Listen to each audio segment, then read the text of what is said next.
Hello!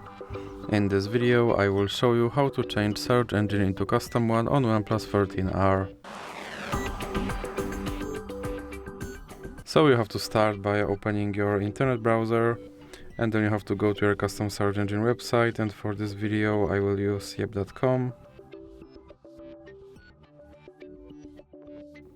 And now you have to search something using your custom search engine.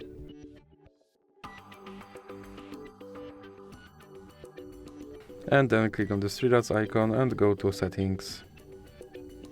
Now click on search engine, and in recently visited you should have now yep.com option, so you can select that and then you can go back, and as you can see my search engine is now set to Yep.